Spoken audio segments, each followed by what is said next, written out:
Hello students, तो 10th class के लिए वीडियो बहुत ही इंपॉर्टेंट है क्योंकि आज हम इसमें कवर करने वाले हैं जैव प्रौद्योगिकी सिद्धांत एवं प्रक्रम। और ये वीडियो आप सभी जानते ही हैं कि ये जो टॉपिक है काफी इंटरेस्टिंग है, तो ये वीडियो वैसे भी इंटरेस्टिंग होने वाला है। तो ये इस टॉपिक से रिलेटेड एग्जाम में काफी क्वेश्चंस टफ होते हैं और थोड़ा टफ भी है, लेकिन अगर इसे अच्छे से पढ़ेंगे तो कुछ भी टफ नहीं है।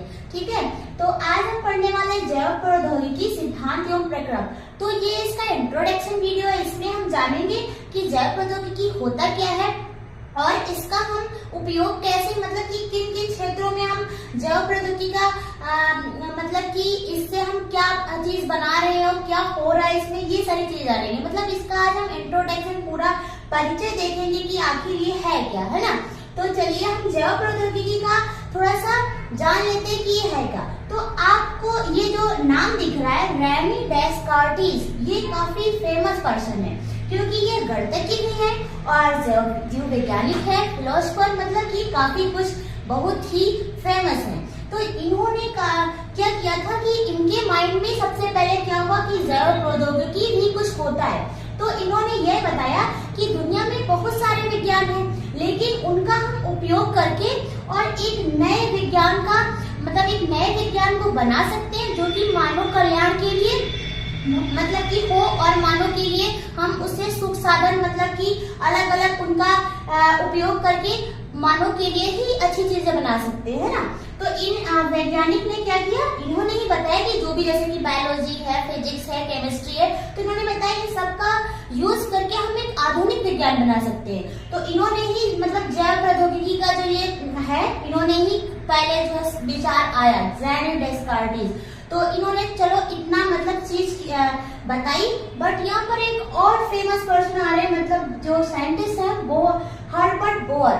ये भी काफी मतलब कि प्रसिद्ध है क्योंकि वो भी क्यों ना, इन्होंने बहुत कुछ मतलब जैव प्रौद्योगिकी और इन सब चीजों में इन्होंने काफी कुछ खोजा है। इन्होंने जैसे कि आपको बता दें कि प्रतिबंधन एंजाइम जो कि बहुत ही इम्पोर्टेंट है, यही डीएनए को काटता है, इसको इन्होंने ही इस पर स्टडी की, इन्होंने ही अध्ययन किया है कि देखो जो हमारे अंदर में डीएनए होता है, या फिर आप सब मान लें कि बैक्टीरिया के अंदर जो डीएनए होता है, तो डीएनए को कोई काट भी सकता है। इन्होंने ही पता लगाया कि हाँ डीएनए को भी काट सकता है, और बाद में ये भी पता लगा कि हाँ इसे जोड़ भी सकते हैं, एक लाइगेज एंजाइम है उससे हम जोड़ भी सकते हैं। तो मतलब ये हुई ना बात इंटरेस्टिंग कि भाई डीएनए को काट सकते हैं, अगर हम उसे काट सकते हैं तो उसका यूज हम अपना मानव कल्याण के लिए भी तो कर सकते हैं कि अगर डीएनए को काट के कहीं फिट कर दिया तो मतलब मानव कल्याण के लिए भी ये अच्छी चीज हुई। तो अब हम बात करते हैं कि इन्होंने कैसे पता लगाया प्रतिबंधन एंजाइम का,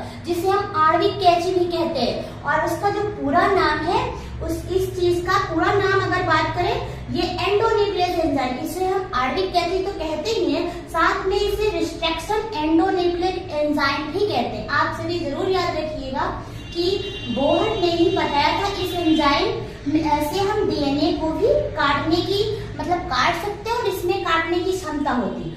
अब चलिए बात करते हैं कि ये प्रतिबंधन एंजाइम पता कैसे चला कि ये कहाँ से आया। तो हुआ क्या, आप सभी ने सुना होगा जीवाणु भोजी का नाम। एक वायरस होता है जो गंगा नदी में पाया जाता है, जैसे कि अब हम अगर बात करें वहां पर पाया जाता है, तभी गंगा नदी का पानी साफ होता है, क्योंकि वहां पर जो भी बैक्टीरिया है उनके अंदर में क्या करता है, वो उन्हें मार देता है, क्योंकि वो जिस भी बैक्टीरिया के अंदर अगर गया तो वो क्या करता है, उसे उसका जो है प्रतिरोधक क्षमता उसकी समाप्त हो जाती है, उसे मार सकता है। लेकिन हुआ क्या, ये आप देख रहे हैं ई कोलाई बैक्टीरिया, जब वही जीवाणु भोजी बैक्टीरियोफेज जो कि मैंने बताया गंगा नदी में भी पाया जाता है, वो जब ये ई कोलाई के अंदर गया तो इसे वो नहीं मार पाया। तो साइंटिस्ट और सभी जो भी इस पर स्टडी इन्होंने किया, बोअर ने ये मतलब ये बात आई कि आखिर ई कोलाई को इसने कैसे नहीं मारा। तब जाके पता चला कि इसके अंदर में यानी कि ई कोलाई बैक्टीरिया के अंदर एक ऐसा एंजाइम है जो डीएनए को कट कर देता है। तो उन्होंने बताया कि ये जो चीज है अगर इसे हम यूज करके देखें कि ये क्या सच में मतलब डीएनए को कट कर देता है, तो अगर ये वहां पर डीएनए को कट कर रहा है तो अदर भी कट कर सकता है ना। तो इन्होंने क्या किया, ई कोलाई के जो बैक्टीरिया का एंजाइम था जिसका नाम था प्रतिबंधन एंजाइम, इसी को हमने क्या बताया, आणविक कैंची, इसका ये रेस्ट्रिक्शन एंडोन्यूक्लियस एंजाइम भी इसे कहते हैं। तो इसे क्या किया गया, इसे निकाला गया और इसकी खोज का श्रेय किसको जाएगा, बोअर को। ठीक है, तो आप ये पॉइंट जरूर लिख लिया जाएगा कि प्रतिबंधन एंजाइम की खोज बोअर ने करी थी। ठीक है, हर्बर्ट बोअर इनका फुल नेम है। तो ये काफी इंपॉर्टेंट है, कभी कभी ये क्वेश्चन आपको नीट में भी मिलेगा क्योंकि ये काफी इंपॉर्टेंट एंजाइम है। भाई इंपॉर्टेंट होगा ही क्योंकि ये डीएनए को कट कर रहा है। ठीक है, अब अगर हम आगे बात करें कि यहाँ पर एक और, यहाँ पे हमने रेनी डेस्कार्टिस की बात करी, हर्बर्ट बोअर की बात करी, अब यहाँ आएंगे कोहन। ये एक वैज्ञानिक थे जिनका नाम था स्टैनली कोहन। ठीक है, तो ये प्लाज्मिड भी काफी मतलब अहम रोल अपना निभाएगा, अभी हम इसके बारे में भी बात करेंगे। यहाँ तक मैं बता दूं आपको, ये इंट्रोडक्शन वीडियो है, इसके बाद स्टेप बाय स्टेप वीडियो आएंगे और काफी इंपॉर्टेंट रहेंगे। ठीक है, तो यहाँ पर स्टैनली कोहन ने बताया प्लाज्मिड के विषय में। अच्छा, प्लाज्मिड क्या वर्क होता है, तो ये क्या कर रहे थे, ये जो कोहन और जो स्टैनली कोहन थे ये प्लाज्मिड पर काम कर रहे थे, मतलब ये प्लाज्मिड की स्टडी कर रहे थे। जैसे कि इन्होंने प्रतिबंधन एंजाइम की स्टडी करी थी, वैसे ही ये जो कोहन थे ये प्लाज्मिड की स्टडी कर रहे थे। प्लाज्मिड जो होता है एक तरह का डीएनए ही होता है। ठीक है, ये बैक्टीरिया ये क्या करता है, कोई भी चीज जैसे कि जो जीन है एक बैक्टीरिया से दूसरे बैक्टीरिया में ले जाने का वर्क करेगा। ठीक है, तो बोअर कोहन ने क्या किया, बायोटेक्नोलॉजी का आधार दिया। यहाँ पर ये तो बात स्पष्ट ही हो गई क्योंकि उन्होंने प्रतिबंधन एंजाइम खोजा और इन्होंने जो कोहन थे इन्होंने प्लाज्मिड बताया। तो अगर हम ये कह सकते हैं बायोटेक्नोलॉजी का आधार किसने दिया, ये कोहन और बोअर ने दिया। और बायोटेक्नोलॉजी क्या होती है, इससे हम इसका उपयोग करके मानव कल्याण के लिए नए नए उत्पाद बना सकते हैं ना, नई मतलब कि चीजें कर सकते हैं। तो यहाँ पर अगर हम बात करें कि इनको पहले हमने बता दिया कि आधार बताया किसने, तो ये जो वैज्ञानिक थे बोअर और कोहन। ठीक है, अब हम क्या बात करते हैं कि डीएनए को जो काट सकते हैं और जोड़ सकते हैं और ट्रांसफर कर सकते हैं, ये सब संभव किसमें है, तो ये सब संभव है बायोटेक्नोलॉजी में, यानी कि जैव प्रौद्योगिकी में। तो आप अगर यहाँ पर बायोटेक्नोलॉजी की डिफिनेशन देना चाहेंगे तो आप ये चीज लिख सकते हैं कि अगर हमें किसी चीज को मतलब जीन को एक से दूसरे में ले जाना है या फिर जो मतलब ट्रांसफर करना, ये सारी चीजें हम बायोटेक्नोलॉजी में ही कर सकते हैं। तो यहाँ से ये चीज पढ़ के आप इसकी डिफिनेशन अच्छे से अपने मन से लिख सकते हैं। ठीक है, तो अब हम बात करते हैं कि यहाँ पर जो नई इन सब चीजों के बाद मैंने बताया था आधुनिक विज्ञान बना, उन्होंने बताया था रेनी डेस्कार्टिस ने। तो यहाँ पर जो आधुनिक विज्ञान बना, अगर हम बात करें बायोटेक्नोलॉजी की, तो ये भी क्या है, एक कैसा विज्ञान, एक नया ही तो बना, बायोटेक्नोलॉजी है ना। तो एक नई जो है शाखा का जन्म हुआ और कोहन और बोअर ने ही जो है बताया। जैसे कि अब यहाँ पे हम ये चीज समझे कैसे एक बैक्टीरिया का कोई भी चीज दूसरे में गया।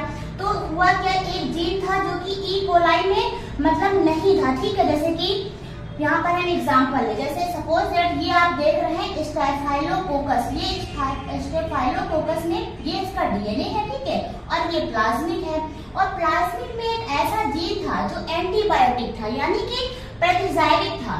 और यही जो मतलब ये जो जीन था ये क्या था कि जो ई कोलाई था उसमें ये प्रेजेंट नहीं था। अब क्या किया गया कि इसमें प्लाज्मिड भी नहीं था। ठीक है, इसमें प्लाज्मिड नहीं था। अब हुआ क्या कि इस जीन को कट करके क्या किया गया, इस प्लाज्मिड को हमने क्या किया गया कि इसमें डाला गया। कुछ दिन बाद देखा गया कि इसमें जो ये जो प्लाज्मिड है ये क्या किया कि इसमें भी मतलब अब ये जीन यहाँ पहुंच गया ना, तो इसमें भी प्रतिरोधकता आ गई है। तो इससे ये प्रूफ हो रहा है ना, क्योंकि में उन तकनीकों का वर्णन मिलता है। तो किन तकनीकों का वर्णन मिलता है मैंने इसके पहले भी बताया आपको, एक बार फिर से देख लेते हैं। जिसमें जीवधारियों या उनसे प्राप्त एंजाइमों, जैसे कि एंजाइम भी मैंने बताए थे। ठीक है, एंजाइमों का उपयोग करते हुए मनुष्य के लिए उपयोगी उत्पाद या प्रोसेस का विकास किया जाता है। ठीक है, तो ये एक इम्पोर्टेंट डेफिनेशन है, इसको आप लिख सकते हैं। अब आज हम समझेंगे कि एक कोई भी मतलब कि किसी से जीन निकाल के कैसे हम दूसरे में डालते हैं, ये चीज देखेंगे। तो सपोज दैट आप मान लो ये एक कोई जो है जैसे कि ये एक सेल है जिसमें से क्या है, ये जो डीएनए है इसमें कौन सी मतलब जीन बनना है, तो इसमें बीटा जीन बनना है। ठीक है, हमने इसको मतलब मान लिया है कि इसमें बीटा जीन बनना है। और होता क्या है, बीटा जीन अगर इसमें बन रहा है तो इसमें इंसुलिन का निर्माण है। ठीक है, तो ये इंसुलिन बनाता है। अब हमें क्या करना है, इंसुलिन चाहिए इसके लिए, तो हमें जैसे कि इंसुलिन दूसरे के लिए चाहिए। ठीक है, दूसरे किसी भी चीज के लिए चाहिए, जैसे कि आपको शुगर के मरीज है तो उसमें इंसुलिन की आवश्यकता है, तो अगर उसके लिए आपको चाहिए तो अगर किसी से मांगोगे तो वो तो नहीं दे देगा ना। तो अगर हम यहाँ पर ये जैव प्रौद्योगिकी का, बायोटेक्नोलॉजी का यूज करके अगर हम यहाँ पर इंसुलिन का निर्माण करना चाहें, तो अगर हमने यहाँ पर ई कोलाई को ले लिया, ठीक है, इसमें अब हम ये बीटा जीन निकाल करके डालेंगे और यहाँ से हमें क्या मिल जाएगा, इंसुलिन का निर्माण हो जाएगा। लेकिन वो कैसे होगा, ऐसे तो हो नहीं जाएगा। ठीक है, तो कैसे होगा पहले वो देखेंगे। तो पहले तो इस जो यहाँ पर जीन, जो डीएनए में ये जो विशेष पार्ट यहाँ पर बीटा जीन बना रहा है, इसको निकाल लेंगे। ठीक है, जब इसको निकाल लेंगे तो इसको कहते हैं आइसोलेशन। ठीक है, आइसोलेशन करेंगे यानी कि बाहर निकाल लेंगे। ठीक है, अब जब इसे बाहर निकाल लेंगे फिर इसको टुकड़ों टुकड़ों में काटेंगे। ठीक है, खूब सारी इसकी कॉपी बना लेंगे, मतलब ढेर सारी कॉपी बना लेंगे।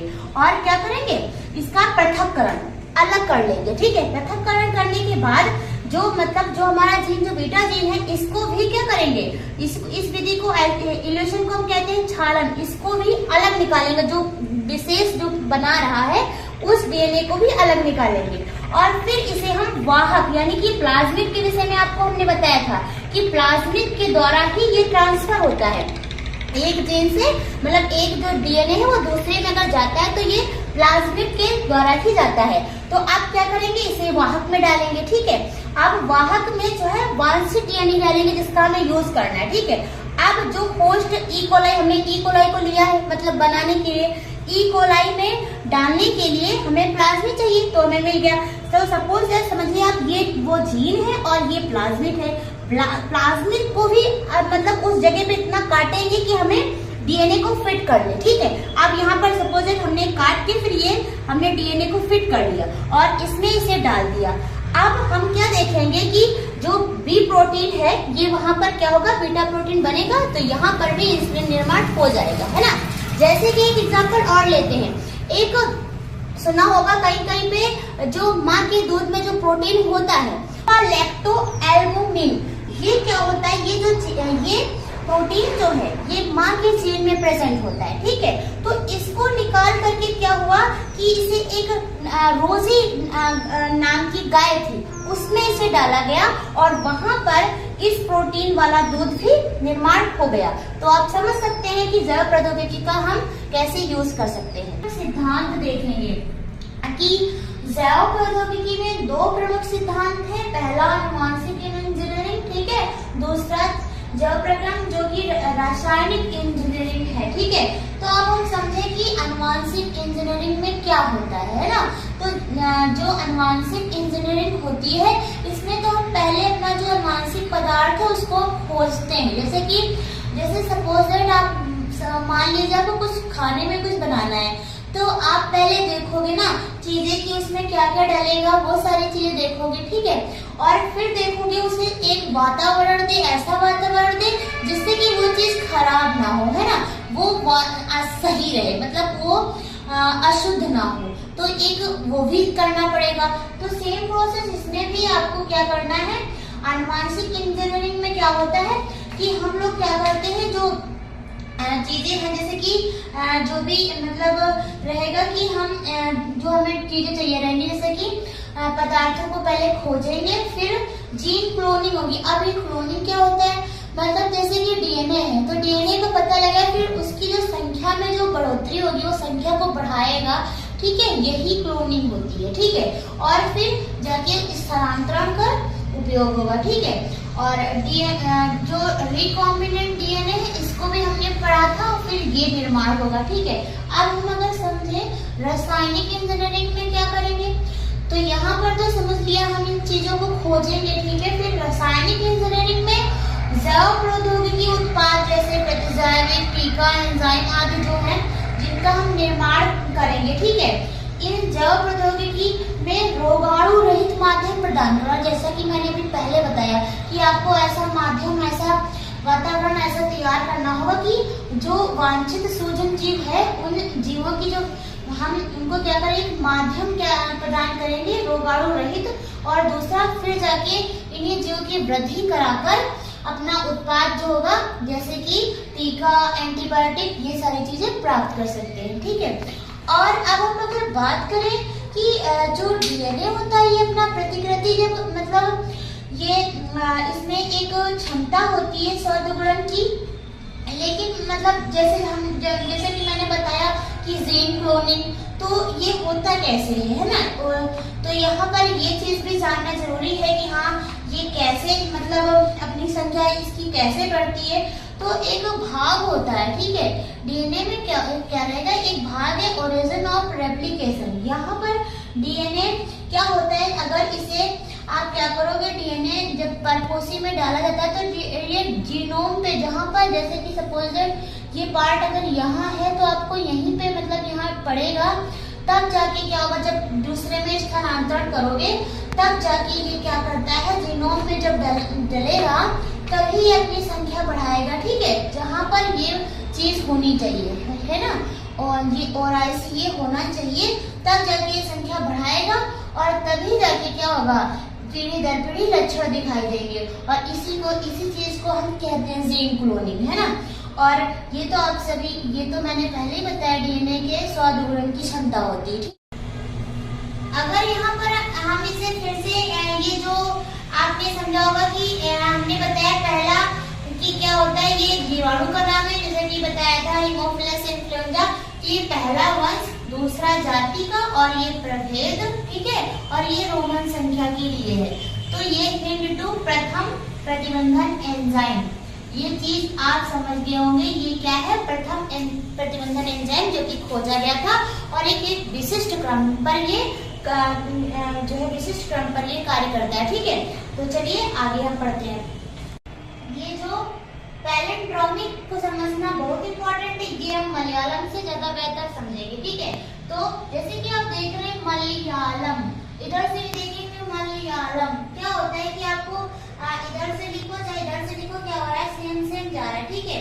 तो पैलिंड्रोमिक सीक्वेंस को अगर हम इसमें समझें तो देखिए ये जैसे कि कितने दे रखे, 1 2 3 4 5 6 7 8, ठीक है। इधर से अब हम इसे क्या करेंगे, कैसे लिख देंगे, यही सारी चीजें, ये जी अगर इधर आया, सी यहाँ आया, टी यहाँ आया, ये टी यहाँ आया, ए ये जी सी, ऐसे ही, ठीक है। तो ये चीज जो देख रहे हैं आप, ग्वानिन, साइटोसिन और साइटोसिन, ग्वानिन, थाइमिन, एडेनिन, ये जो आप देख रहे हैं इस फॉर्म में, अगर तो ये कौन सा सीक्वेंस कहलाएगा, यही पैलिंड्रोमिक सीक्वेंस है, ठीक है। तो ये ऐसे ही फॉर्म में जब होगा तभी ये काटेगा, एक इधर से हट जाएगा, एक इधर से, और यहाँ से कट हो जाएगा, ठीक है डीएनए।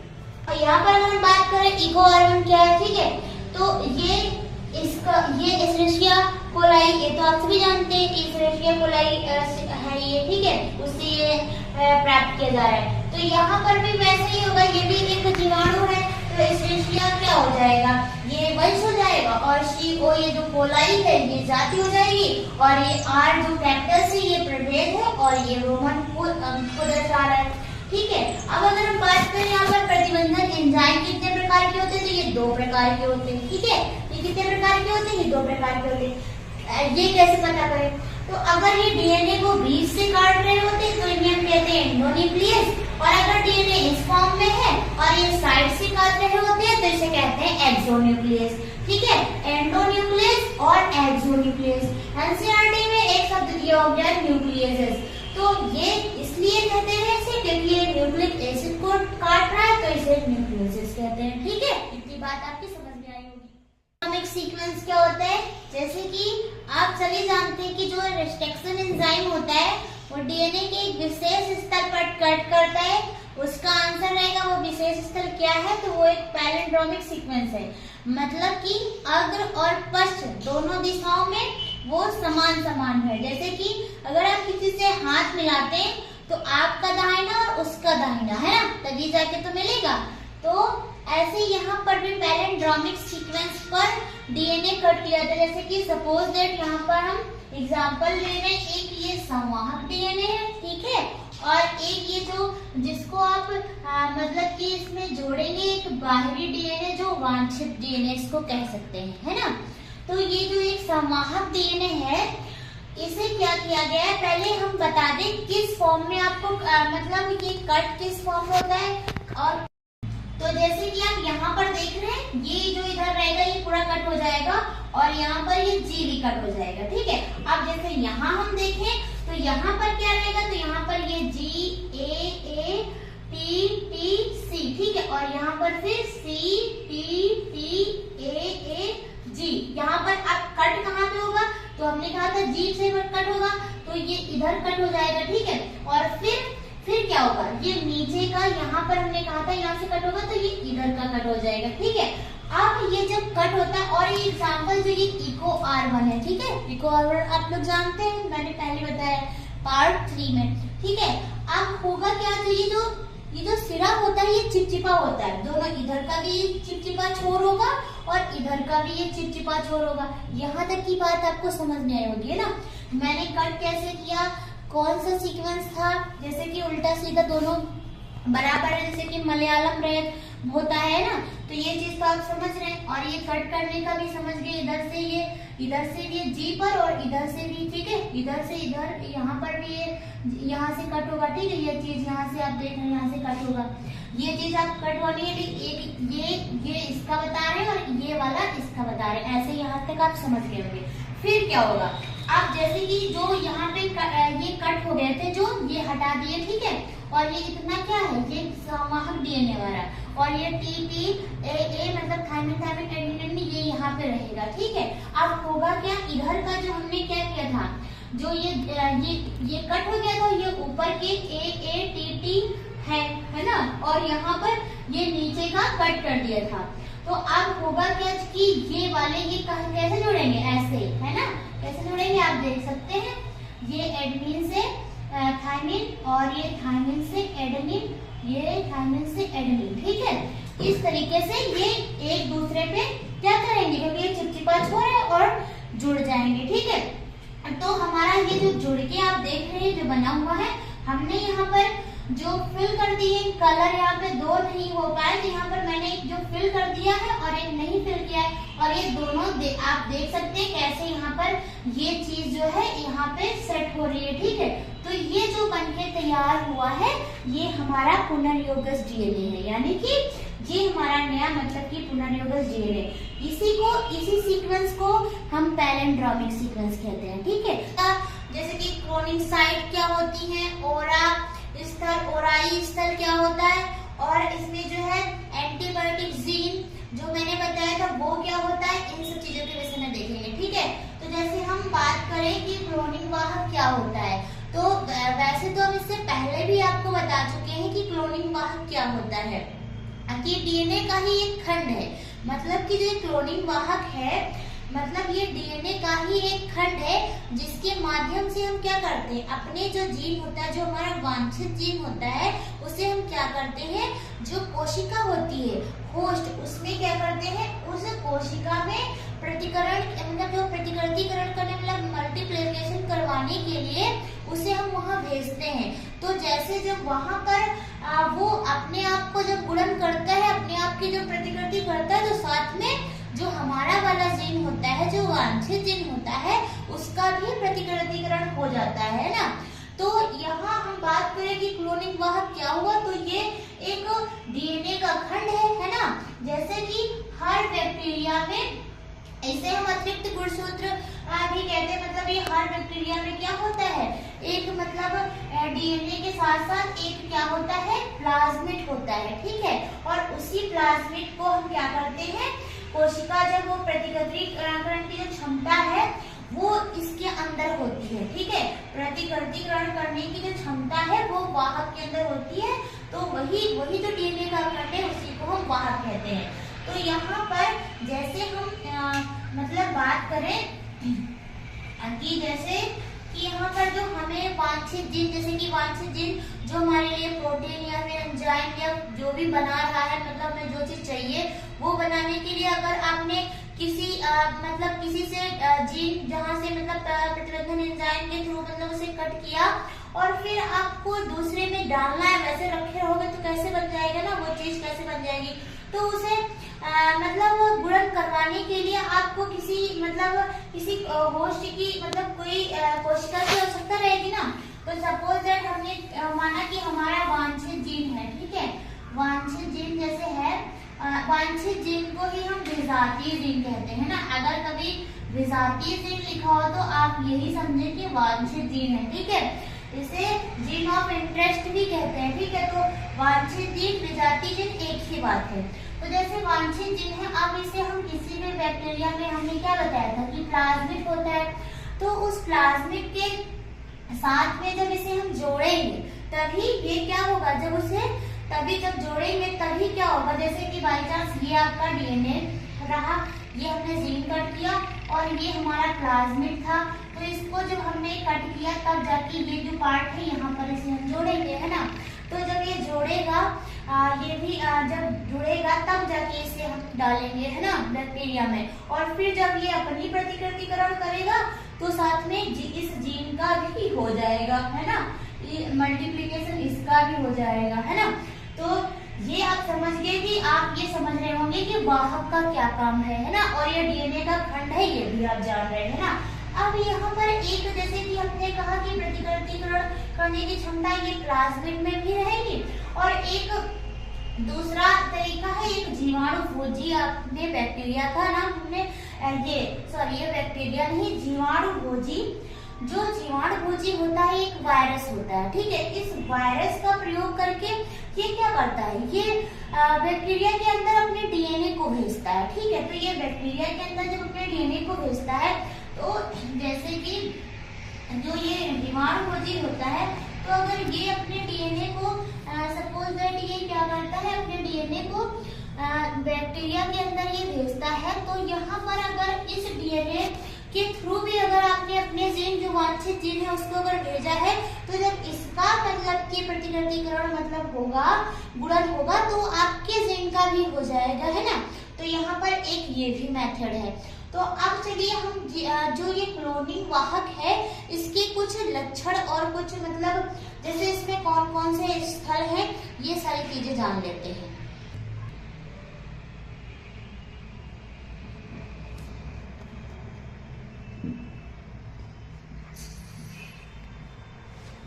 तो अब हम बात करें यहाँ पर क्लोनिंग स्थल की, क्लोनिंग साइट्स जो होती हैं, ठीक है। तो वाहक के अंदर क्लोनिंग साइट्स होती हैं, है ना। तो अब हम बात करें ये क्लोनिंग साइट्स क्या होती हैं। तो वाहक में जो स्थल होते हैं जिनमें हम विजातीय डीएनए को जोड़ते हैं, मतलब वाहक के अंदर जैसे ये वाहक है, यहाँ पर कुछ स्थल होते हैं, जैसे कि ये इतना स्थल, ये भी स्थल हो गया। तो यहाँ पर हम विजातीय डीएनए यानी कि जो वांछित जीन होता है उसको जहाँ पर हम जोड़ते हैं वो क्या हो गई, साइट्स हो गई, है ना। तो जो उस स्थल को जहाँ पर हम जोड़ेंगे वही क्या कहलाएंगे, वही हमारे स्थल कहलाएंगे, क्लोनिंग साइट्स कहलाएंगे, ठीक है। तो उन्हीं को हम क्लोनिंग स्थल कहते हैं, ठीक है।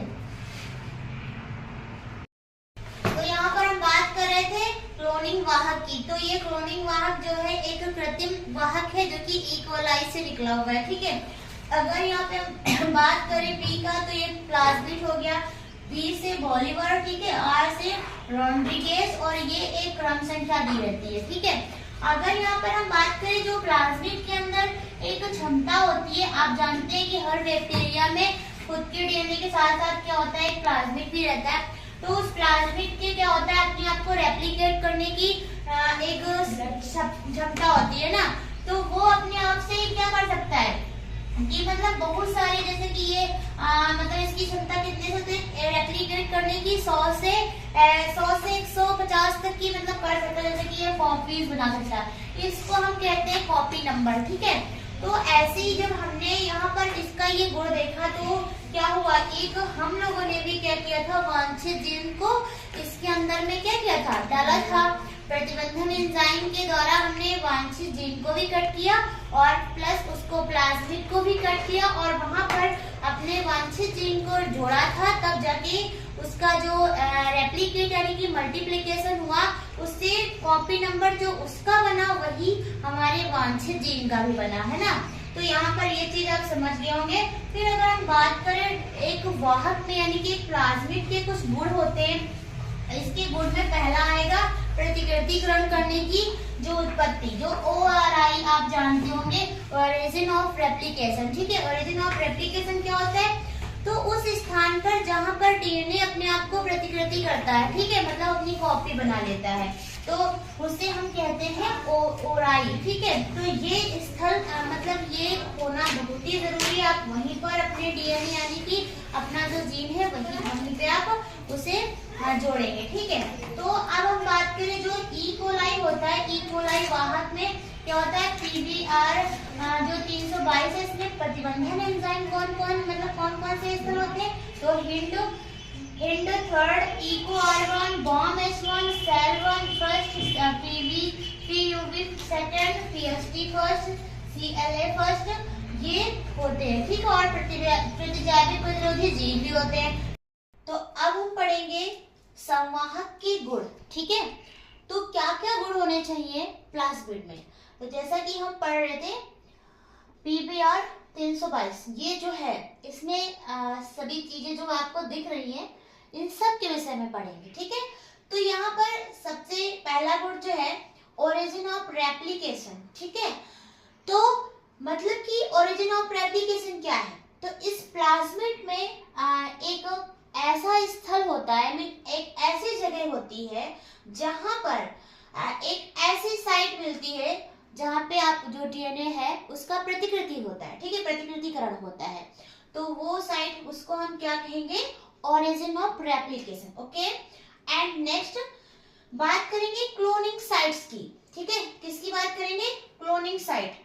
तो क्लोनिंग साइट जैसे कि इसमें देख रहे हैं आप, इसमें इको R1 हो गया, ठीक है, हाइंड थर्ड हो गया, बॉम S1 हो गया। ठीक है, इन सब में अलग अलग जो रिस्ट्रिक्शन एंजाइम है, जब इसको काटेंगे आप प्लाज्मिड को, तो इसमें अलग अलग जो भी रिस्ट्रिक्शन एंजाइम है, जो भी प्रतिबंधन एंजाइम है, सबका पैलिंड्रोमिक सीक्वेंस अलग अलग होता है। ठीक है, तो यहाँ पर एक मतलब साइट आपको देखनी होगी, पैलिंड्रोमिक सीक्वेंस देखना होगा, उसके बाद ही आप उसी साइट पे काटेंगे। ठीक है, तो ये हो गई क्लोनिंग साइट। ठीक है, एंड नेक्स्ट ये जो आपका सेलेक्टेबल मार्कर है, इसकी बात थोड़ा ध्यान से सुनिएगा। ठीक है, वर्ण योग्य चिन्ह सेलेक्टेबल मार्कर। तो अगर हम बात करें सेलेक्टेबल मार्कर की, तो इसका क्या काम होता है? तो इसका काम जो संवाहक के गुण में एक मुख्य माना जाता है। तो वर्ण योग्य चिन्ह का काम होता है कि पता लगाना कि जो वांछित जीन, जो डीएनए आपने डाला है, जो आपने प्लाज्मिड में डीएनए डाला है, जो मैंने बताया था कि काटने का स्थल होता है, क्लोनिंग साइट होती है, उसको जब काट के आप डाले हैं तो वहां पर कुछ एंटीबायोटिक रेजिस्टेंस जीन भी होते हैं। तो जब वहां पे आप उन्हीं एंटीबायोटिक रेजिस्टेंस जीन, जैसे कि जो आपका एम्पिसिलिन एंटीबायोटिक रेजिस्टेंस जीन है, अगर सपोज दैट आपने वहां पर डाला, ठीक है, अवांछित जीन जो डाला, ठीक है, तो वो पता करने के लिए ये होता है सेलेक्टेबल मार्कर कि आपका वो डीएनए जो डाला है आपने, वो आपके प्लाज्मिड में फिट हो गया है, पुनर्योगस बन गया है, आपका डीएनए पहुंच गया है कि नहीं। तो टेट्रा जो आपका ये एक जो है टेट्रासाइक्लिन रेजिस्टेंस जीन, ठीक है, वो, ठीक है, एंड ये सारे किस लिए होते हैं? यही पता करने के लिए कि आपका डीएनए गया है कि नहीं। ठीक है, जैसे कि यहाँ पे दो हमने प्लाज्मिड लिए हैं और यहाँ पे क्या हुआ कि ये प्रतिरोधी जीन होता है। मतलब जैसे कि आप जानते हैं कि जो एम्पिसिलिन होता है उसमें अगर कोई भी जो बैक्टीरिया होता है उसे डालेंगे तो वो मर जाता है, क्योंकि एम्पिसिलिन में वो मर जाता है। लेकिन अगर एम्पिसिलिन का जो एंटीबायोटिक रेजिस्टेंस अगर है तो वहाँ पे वो नहीं मरेगा। तो जैसे कि यहाँ पे एम्पिसिलिन रेजिस्टेंट जीन जो है वहीं पे काट के नया डीएनए डाला, तो क्या होगा कि यहाँ पर जो एम्पिसिलिन में जो जिंदा नहीं बच पाएगा ना, क्योंकि यहाँ पे आपका अगर एम्पिसिलिन में डाल दिया जाए तो नहीं बचेगा, क्योंकि यहाँ पे जो एम्पिसिलिन रेजिस्टेंट था, एम्पिसिलिन जो आपका एंटीबायोटिक रेजिस्टेंट था वो आप यहाँ पे नहीं होगा ना। और यहाँ पे अगर आपने डाला, यहाँ पे अगर यहाँ पे एम्पिसिलिन जो एम्पिसिलिन रेजिस्टेंट जीन जो है अगर यहाँ पे है और इसे एम्पिसिलिन में डालेंगे तो ये बचेगा, मतलब जिंदा रहेगा ना, ऐसा। तो ये जो टेट्रा रेजिस्टेंट जीन है एंड एंटीबायोटिक रेजिस्टेंट जीन आपका एम्पिसिलिन है, ये क्या होते हैं, सेलेक्टेबल वर्ण योग्य चिन्ह, जो कि सेलेक्टेबल मार्कर का काम करते हैं। ये यही पता करने के लिए होते हैं कि आपका डीएनए किसी प्लाज्मिड यानी कि वाहक में पहुंचकर पुनर्योगस बन गया है कि नहीं, या फिर अपुनर्योगस है। ठीक है, तो आई होप आपने संवाहक के गुण समझे होंगे। ओरिजिन ऑफ रेप्लिकेशन क्या होता है, ठीक है, यहाँ पे क्या होता है ओरिजिन ऑफ रेप्लिकेशन पे, मतलब डीएनए की प्रतिकृतिकरण जो है कहाँ पे होगा, तो यहीं पे। ठीक है, एंड क्लोनिंग साइट हमने बताया कि यहाँ पर एक सीक्वेंस प्रेजेंट होता है, पैलिंड्रोमिक सीक्वेंस प्रेजेंट होता है। ठीक है, और फिर यहाँ पे आपके क्लोनिंग साइट जैसे कि इको R1 है, ठीक है, BOMH1 है, हाइंड है, ठीक है, ये सारे प्रेजेंट होते हैं क्लोनिंग साइट्स। ठीक है, एंड हमने सेलेक्टेबल मार्कर की बात करी। तो पीसीआर पॉलीमेरेज चेन रिएक्शन, एक सिंगल डीएनए से डीएनए की मल्टीपल कॉपी बनाना ही पीसीआर का काम है। मशीन का नाम है थर्मोसाइक्लर। ठीक है, तो यहाँ पर होता क्या, जो इलेक्ट्रोफोरेसिस जो होता है, जेल इलेक्ट्रोफोरेसिस की तरह जो अलग किया गया जो डीएनए होता है उसकी कॉपीज कह लीजिए ज्यादा कॉपी बनाने के लिए पीसीआर का प्रयोग होता है। ठीक है, तो यहाँ पर ये याद रखिएगा थर्मोसाइक्लर का नाम। ठीक है, और इसके लिए चाहिए क्या होता है, तो डीएनए टेम्पलेट, टैग पॉलीमरेज, ठीक है, और प्राइमर्स। ठीक है, तो ये चीजें चाहिए होती हैं। तो इसमें 3 स्टेप है, 3 स्टेप्स में ये होगा। पहला स्टेप है डीनेचुरेशन, नेक्स्ट है प्राइमर एनेलिंग, ठीक है, और थर्ड है जो प्राइमर का विस्तार, यानी कि यहाँ पर प्राइमर का कह लीजिए प्रसार होगा। ठीक है, तो 3 स्टेप है। तो सबसे पहले स्टेप होगा डीनेचुरेशन, और कितने ये होगा 90 से 98 डिग्री सेंटीग्रेड तक। ठीक है, तो यहाँ पर 98 डिग्री सेंटीग्रेड ही हमने लिख दिया है। यहाँ पे क्या होगा, जो डीएनए होगा वो जब यहाँ पे क्या होगा, दोनों स्टैंड उसके अलग अलग हो जाएंगे। ठीक है, अलग अलग हो जाएंगे, जैसे कि ये है, यहाँ पे अगर कोई डीएनए है और ये अगर यहाँ पे दोनों स्टैंड थे और ये डीनेचुरेशन की प्रोसेस में ये अलग अलग हो जाएंगे। ठीक है, ऐसे अलग अलग हो जाएंगे। ठीक है, डीनेचुरेशन की प्रोसेस में क्या होगा, ये टेम्पलेट अलग अलग हो जाएंगे। अब थर्ड में क्या होगा कि यहाँ पर जो ये अलग अलग हो गए हैं, ठीक है, इनमें सेकंड स्टेप में प्राइमर का एनेलिंग यानी प्राइमर जुड़ेंगे। तो यहाँ पर क्या होगा कि प्राइमर जो होता है 3 प्राइम से 5 प्राइम ये जुड़ना शुरू करेंगे। ठीक है, प्राइमर यहाँ पर जुड़ना शुरू करेंगे, यानी आरएनए जो प्राइमर है वो जुड़ते हैं इसमें। ठीक है, और उसके बाद नेक्स्ट में जो काम होगा, जो थर्ड स्टेप में प्राइमर का जो विस्तार होगा उसमें टैग पॉलीमरेज और डीएनए पॉलीमरेज जो कि जो नए न्यूक्लियोटाइड को जो जोड़ते हैं, वो जब थर्ड स्टेप में नए यहाँ पर नए जो रहेंगे न्यूक्लियोटाइड उनको जब जोड़ेंगे, ठीक है, टैग पॉलीमरेज आके जुड़ेगा जब यहाँ पे, और फिर जब ये जोड़ना शुरू करेगा तो एक पूरा ये कह लीजिए एक नया स्टैंड बन के तैयार हो जाएगा। ठीक है, यहाँ पर एक नया स्टैंड बन के तैयार हो जाएगा। पूरा मैंने डायरेक्ट बना के यहाँ पे दिखा दिया आपको। ठीक है, अब ये प्रोसेस जैसे ये बन गया, ये फिर से रिपीट होगी, और ऐसे ही रिपीट हो के तो यहाँ पर पूरक न्यूक्लियोटाइड जुड़ते गए और ये आपका पूरा तैयार हो गया। का जो प्रत्येक चक्र है, ठीक है, पीसीआर के प्रत्येक चक्र में प्रत्येक चक्र का अगर समय की बात करें तो 1 से 2 मिनट का समय लगता है। ठीक है, और 20 चक्रों में कम से कम 20 चक्रों में 1 मिलियन से भी अधिक डीएनए अणु बनते हैं। ठीक है, तो मैंने पहले ही बताया कि डीएनए की एक डीएनए अणु से बहुत ज्यादा डीएनए अणु की कॉपी बनाने को ही हम पीसीआर का कार्य मानते हैं ना।